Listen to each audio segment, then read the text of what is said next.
I'm AdamHarry with JR. And we're back with a quick BoLS overview of the brand new Codex Adeptus Mechanicus. Yeah! Yeah, said it right this time. If you have more than one of them, they're the Codex Adeptus Mechanicus. Is it Kodai? Codexi? Codex? I don't know. Anyway, it doesn't matter. Yeah. Right now, we're going to look at this book. This is brand new. It's for AdMech, obviously. If you have previously known as AdMech, Skitarii, or Imperial Knights, if you were doing that. Yeah. And you were running them as three separate things, and you wanted to be able to combine them as one. That's what they've done here. Yes, they've done that for you. We're pretty excited about this one. Let's talk some hard numbers real quick before we get into the book too much. 104 page. That seems reasonable. Yep, 104 page hardback. It's got 6 tactical objectives. There are 28 stratagems in here. 15 different relics. 13 different warlord traits. Yeah, 13 total. There's 6 general ones and 7 Forge World specific ones, which we'll get into in a minute. Right. Total of 13. And there's 7 Forge World dogmas as well. That's right. So if you play a particular Forge World, it's kind of like the chapter traits or legion traits. Legion traits or whatever. Yeah. I imagine this is kind of what every force going forward is going to have, is some kind of special, like... All the big ones, like Grey Knights, I don't think had... They had, but even Grey Knights had their own unique stuff. Yeah, like Death Guard, they had their own unique stuff. They didn't have as many, but they definitely had their own. But so that's just some real quick number crunch on there. Let's go ahead and take a look inside the front covers. There's the cool artwork. It's all blacked out. But, here's their really cool crest that we like looking at. Yeah. So there's the big cool Adeptus Mechanicus crest. The Priesthood of Mars. I like that half the skull is cybernetic and the other half is not, and it's kind of switched down there as well. Yeah, it's a good motif. Yeah. Real quick, for the skull god. Wait, what? Real quick, the contents, table of contents. It's gonna have your standard introduction stuff about Codex AdMech. So it's all the good stuff you want to know about the AdMech. Then it's going to talk about each one of the individual units. As we've seen before, we'll show off a couple of those. Sure. Where it's just got the units. It's got like their special unit lore and stuff like that. Oh, actually, that's down. That's in here. This section is about the planets and things like that. We'll show off and color schemes, which is really cool. There's tons of pages of fluff about that. And then the Legion of the Omnissiah gets into how they're structured. Right. And then it talks about what we were just talking about, which is the different units, individual units, where you get like the full page of what the unit does. Rules and all that, yeah. Yeah, not the rules, but like the background of the unit, and then artwork of the unit, things like that. And then we get into the data sheets, which of course... That's the good stuff. That's what I'm all about. I want to know those sweet, sweet rules. Right. Stats, all that good stuff, which we'll cover a couple of those. How many of these can kill a Terminator? All of them. Perfect. They are the Terminator. All right, let's keep going here. Again, this book is packed full of awesome AdMech artwork. Cow! If you are a fan of the AdMech, or if you want to become one, you're going to want to see the artwork in this book. Why wouldn't you want to be one of these guys? This is, real quick, this is the strategic disposition of a Forge World. So this is, if you are playing AdMech, this is how they are structured. So like Space Marine chapters are divided up. You know, you have your different squads and all that good stuff, up to 1,000 Marines or some, give or take. This is how they're set up. So they start off here. You've got them divided into Forge World Command. Okay. Each Forge World Command rolls down, or underneath the Forge World Command in the command structure is going to be a macro clade, and there are 7 here. That's like a battalion or something like that. Yeah, it's pretty good size. Each macro clade is then made up of cohorts. The third macro clade is made up of 4 cohorts. Cohorts. Ooh, I can talk now. And then each cohort is made up of maniples. And this one has 3 maniples. Okay. So you get a rough idea. It's not the same structure as a Marine chapter for sure, but it's cool. Again, that's how they roll up. So we've got, looks like a little bit about the Cult Mechanicus, which is the crazy religion of the AdMech and all their tech priests. This is where we get into the different planets here. Yeah. But yeah, that's what this one is all about. This page, the iconography. Oh, we skipped over that part. This is the Forge Worlds. We're gonna we've seen the Mars preview. Let's turn the page real quick. All right, here's Lucius. Yep. And Agrippina. What do you have a favorite Forge World out of all these so far? Out of the ones we've seen so far, I really like Lucius. Lucius? Yeah. There's Stygius 8, 8 and Graia. Although for my money, it's this one. Yes! Right here. Forge World Metallica. Yeah, I mean, how can you not like them? Not? I just want to call out that the symbol is a red symbol with a white background, and it has a hand with a hammer in it. It's reminiscent of a certain album from a certain band. I think you all can figure out probably their first album. Anyway, rock on. You got it. You got it. And then Ryza, that's another one of the Forge World. But each one of these sections that you see, you've got the basic artwork of one of their troopers. It's got a bit of background fluff for each one. It's got more details about the Forge World specifically. So each one of these Forge World they do a slightly different thing, and they have their own specialty. Metallica, for instance, is all about advancing and shooting and being relentless. Whereas Lucius is more about having super heavy armor, and they can negate some of your AP. Yeah, and Mars being the holy planet that it is, they're really big on those canicles, and they get to can you have up to 2 active at once, so it's pretty cool stuff. Keep going here. Yep. Here we're, I think, getting into some of the sub-Forge worlds. Yes. Yeah, exactly. This is another fun one. These pages show off the different paint schemes. Again, if you don't want to be from one of those Forge worlds, or even if you are, there's still tons of different options for color schemes. Absolutely. So, here's some of the big ones from GW. Just all manner of paint schemes. You do what you want. You can be your own Forge world. Turns out the Imperium's a big place. So they're showing off on everyone's favorite robots, the Castellans. Yes. And then we've got a little bit of, these are Imperial Knights, right? Yeah, the Mechanicus Knights. One thing we do want to call it real fast. I mentioned earlier the Knight Houses.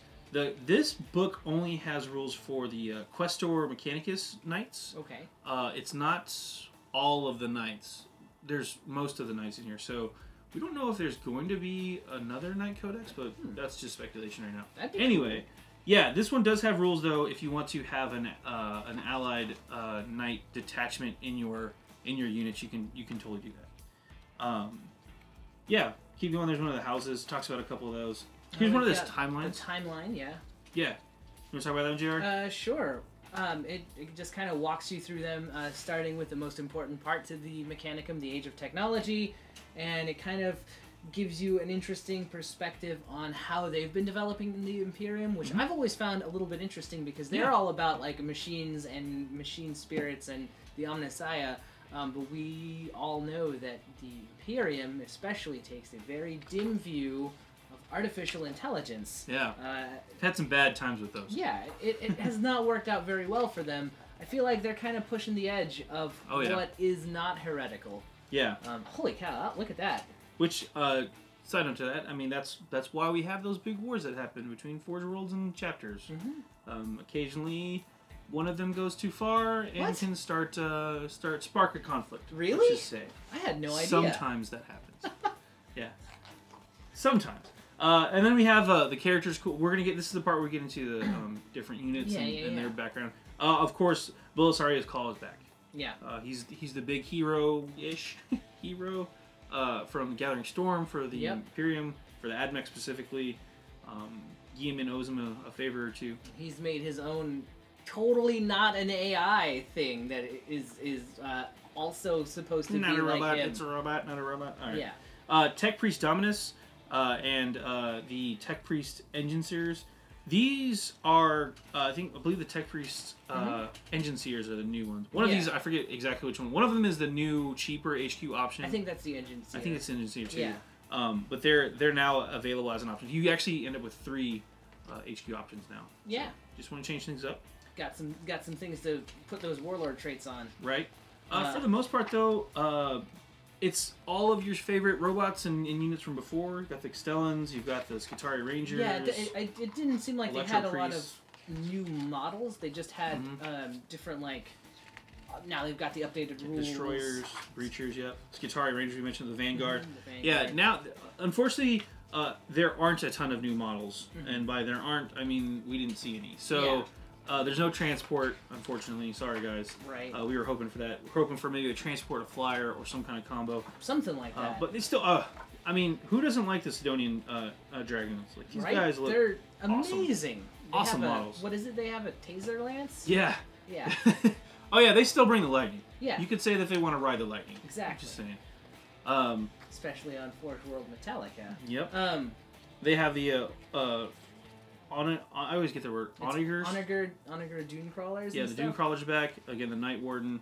Knights Paladin. Knights Errant. Lots of knights. The thing about this though is they while they may not have a ton of new models, you can still work in a whole bunch of stuff because they've got the Imperium keyword, which means that you can create some really cool and battle forged like combined arms detachments where you mix and match like Primaris Marines with Sidonian Dragoons with a couple of like hard-hitting IG artillery pieces. Yeah, you're good to go. You just wreck shop. Sure. Oh yeah, big time. Here we get to the modeling section. Again, we flipped through this. We didn't see any new models on first glance, unfortunately. So it is what it is. It is. We got other than not the electro piece, the engine series. Yeah. Yeah. So, but yeah, the model range is still awesome. That's the big thing about this book, though, is they really did update a lot of the rules. Points-wise, just real quick, they only tweaked the points a little bit. Oh. There wasn't a ton of changes from the indexes, but they did tweak some of the points, so they're not exactly the same either. So I do want to mention that. Cool. But what is neat about this book is it does feel like there are 7 different armies in this book. Yeah, absolutely. So what makes them really stand out? Like why does it seem like there are so distinct ones when they're all kind of using the same units? Yeah, they're using the same units, but they use those same units in very different ways. We talked about Lucius's better armor. Metallica is all about the creeping death and stuff like that. Sure. But each Forge World really does have its own unique thing that it does. The Canicles, for instance, for Mars. Yeah. They can Canicles, if you don't know, you can pick one at the start of your turn. Right. That's what the Canicle you're going to do for the turn. Or you can actually roll randomly and get one of those. And so what happens if you're Mars, for instance? If you're Mars, you get to roll 2 dice on the chart. If you roll a double, unfortunately, you don't get the same thing twice. Right. But you've got a chance to get the same ability multiple times in a row. That's pretty cool. You could pick it one turn, and then the next turn roll 2 dice, try to get the same ability, etc. And the Canicles give you like some pretty powerful abilities, right? What do they let you do? Some of them are like reroll to hit in combat, reroll ones to hit in combat, reroll ones to hit shooting. Some of them, I think, +1 strength, +1 toughness. So a lot of... I don't know what the toughest one actually, but I know it's +1 strength. The shooting reroll.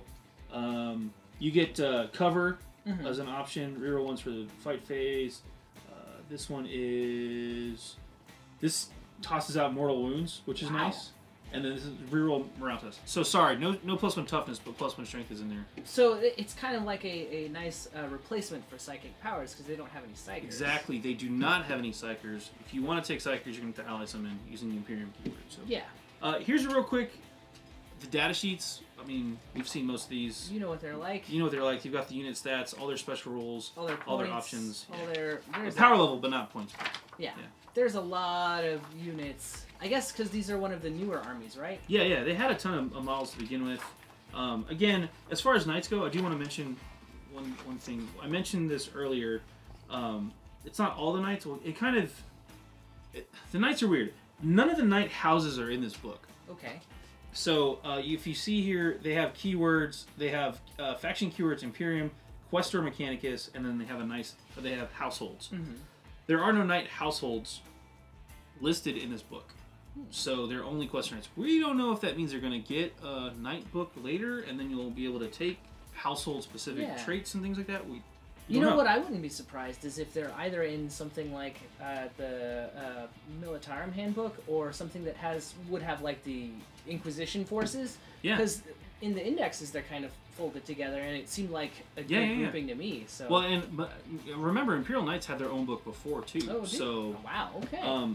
But we'll see what happens in 8th. The other thing, keywords, they have Titanic, vehicle, and Knight Errant, and then of course the different knights, so Knight Paladin and things like that. Right. So there's Knight Errant, Knight Paladin, Knight Warden, Knight Gallant, Gallant, I guess. Knight Crusader. Knight Crusader. So those 5 knights. Dark Knight. Yeah, Knight of Rises. No.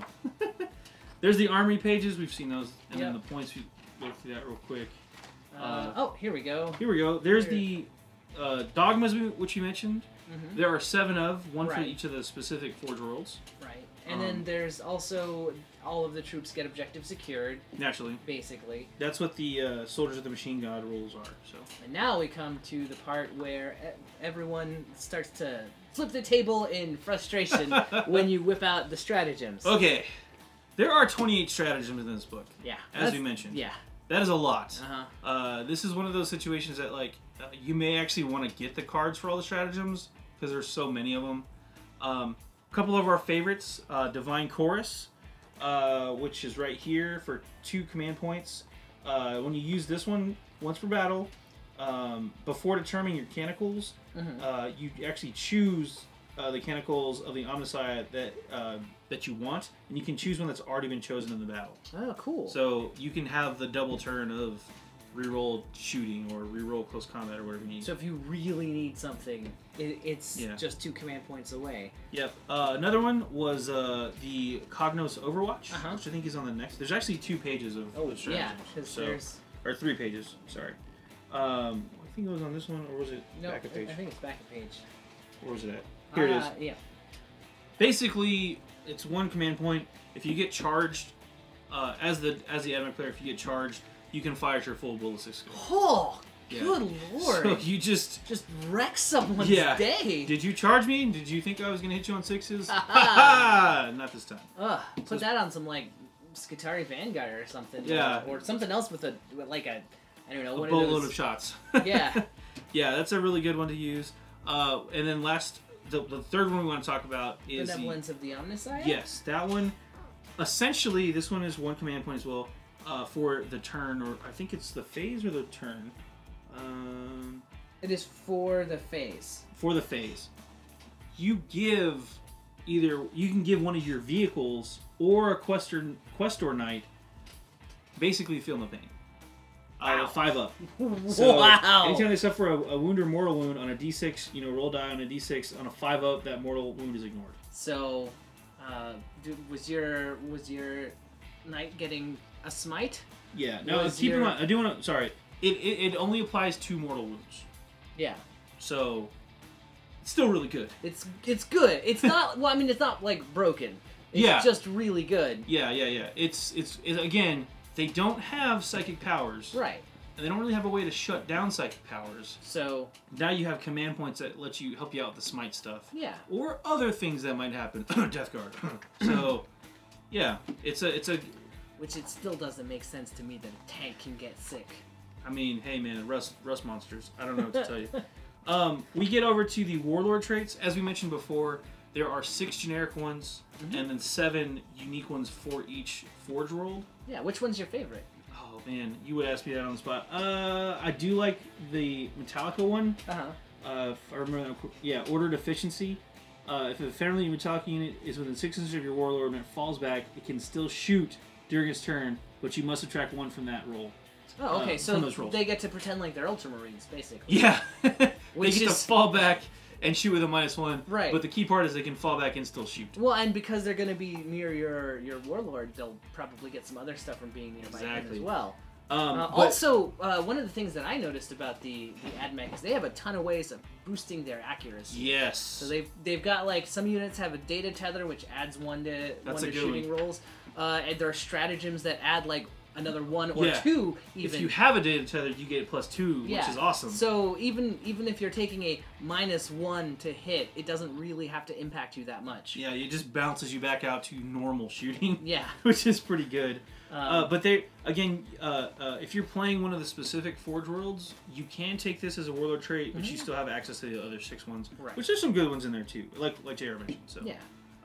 But that's it for the warlord traits. Now we've got relics. Relics. They have 15 relics. Holy cow! Which is a lot. I think that's one of the bigger of the relics that we've seen. Bigger list of relics. Yeah. Now, most of these relics are just really weird weapons. Okay. I don't really have any good examples, but they just function weird. Like this one, the Uncreator Gauntlet. It's melee range. It's strength ×2, AP -3, and D3 damage, which is pretty good. That replaced a Power Fist. Sure, so it's like a better Power Fist. When you attack, you subtract 1 from the hit, which is pretty typical for a Sure, power fist. power But fist. each time you successfully wound an enemy vehicle with this weapon, the target suffers 1 mortal wound in addition to any other damage. Ouch! So again, Yeah. they have a lot of weird weapons. Aside from close combat stuff, they have weird shooting stuff too. It's true. Just a lot Although of- they do have, I see a lot of melee weapons in here, like Mhm. the adamantine arm or the Omnissiah's hand and stuff like that. There's the points which you can There's the skip points. over. We're not gonna go through all that, And- and then tactical objectives as well. So we don't know if you're using those, but they're there. They are there. If you are using them, let us know. Yeah, for sure. We're very curious. But yeah, that's pretty much it for the Codex Adeptus Mechanicus. I hope you enjoy this quick overview. Yep. I'm AdamHarry. I'm JR, and BoLS. we welcome our Robot-Overlords. I'm a robot. You're a robot.